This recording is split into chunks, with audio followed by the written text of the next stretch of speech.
So this evening it looks like it's meant to be clear, although at the moment there's a lot of cloud about, but the forecast is for it to clear up a little bit later on. So the plan is to come outside, set up about 9:30 and then start imaging from about 10 o'clock till maybe about sort of 3 in the morning. So yeah, welcome to my channel, and let's see what we can capture tonight.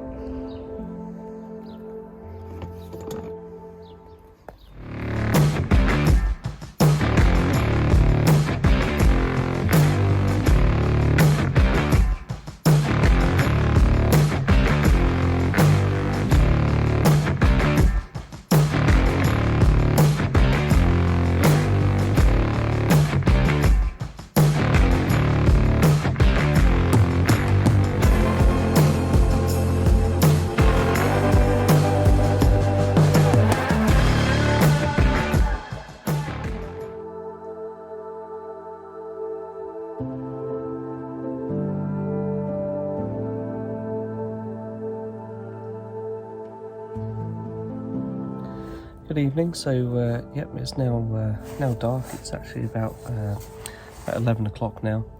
I've got everything set up. I've done all of my polar alignment and everything, and actually look a bit like a burglar.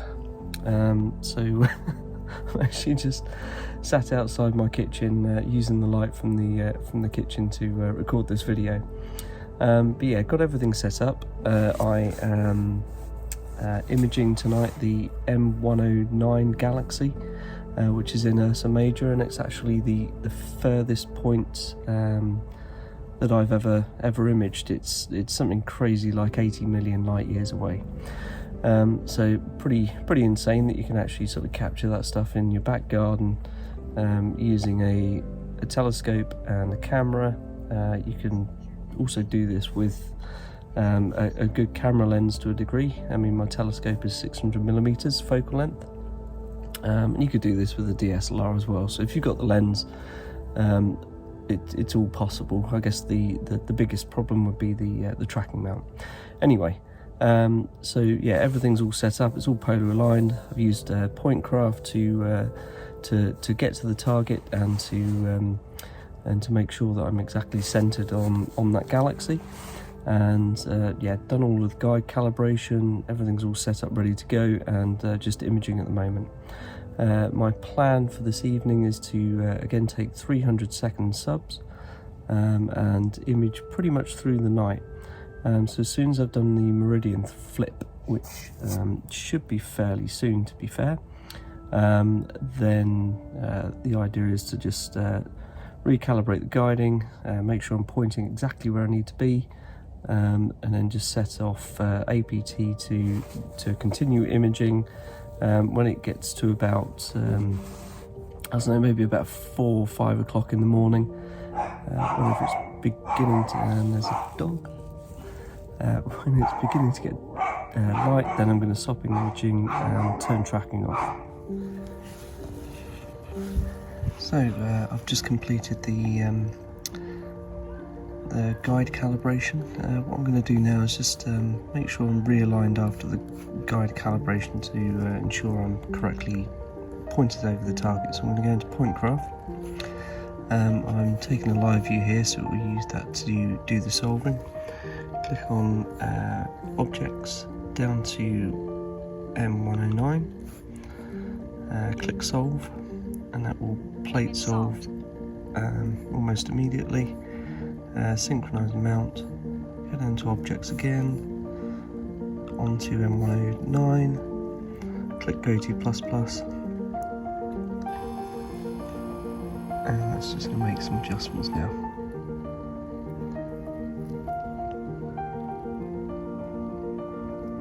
Exposure started. So what that does is moves the mount to where it thinks it needs to go, takes an image, then plate solves that image, understands where it actually is, and you'll get some results down the bottom. Targets within 726 pixels, and that will then move the mount again, take another image, and repeat until it's happy that it's as close as possible. Exposure started.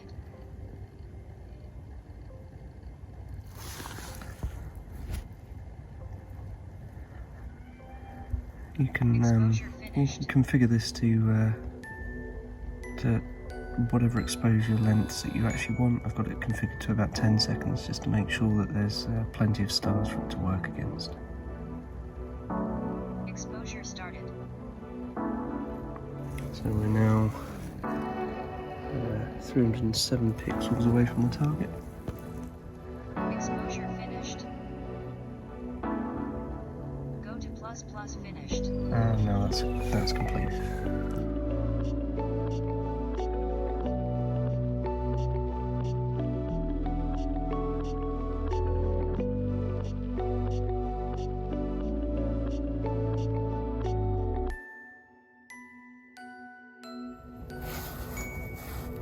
Exposure finished.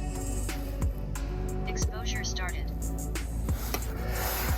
So I think basically because I'm near the zenith, I'm getting kind of guiding issues, but I don't think it would have been, or the mount would have been east heavy to make sure that there's reduced backlash. However, because the scope is kind of coming, so you can see that the scope's basically pointing straight up, and yeah, this is resulting in some dodgy guiding at the moment. What I'm hoping is that once I do the meridian flip, I should be kind of back on the right path again. And yeah, I'll do the meridian flip. I'll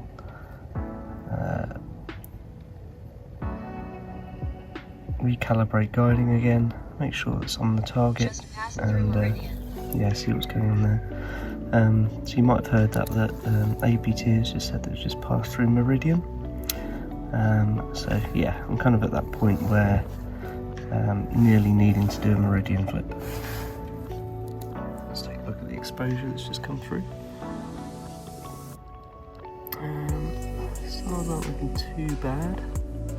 I think there's maybe a slight amount of elongation, but you can see there's M109 kind of coming through there quite nicely. So nice and in the centre of the frame. A lot of good stars around, and a massive star down here, which I'm not too sure what that is at the moment, but I guess we'll find out later.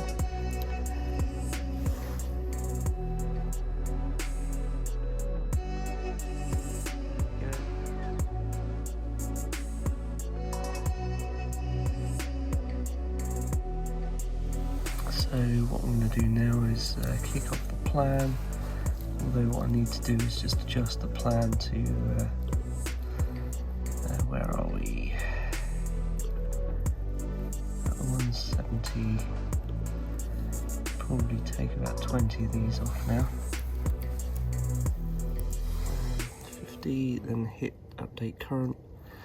Must admit, it's always a bit of a random one. I always update that and think that it's going to update the whole plan, but it doesn't. Click OK, and then down here it should tell you how long that's going to take, which is 250 minutes.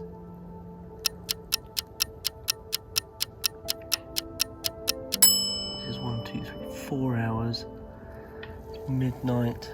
I think that's probably about right. So I'm now at that point where I think I'm going to almost leave this to it. So I've upped the count to 60 exposures now at 300 seconds. That should take me to 5 hours and about 5 o'clock in the morning. The guiding, as I said in the previous video, I'm using multi-star guiding, which is actually not sure if you can actually see it. Go up to guide advanced settings, I think it was. Under guiding and use multiple stars. So this is only available in a dev build of PhD2. So at the top you can see that I'm using 2.6.9 dev 4. It does a pretty good job, there's no problems with it. And actually, if you look at the, I just re-established multi-star guiding here, and compare that to guiding before. It's looking pretty good. What I'll do is just quickly clear that, see what that looks like in terms of down here and the total RMS error. 0.41. If it stays like that, that's just amazing. So that's probably it for now. I'm going to sign off and see you in the morning.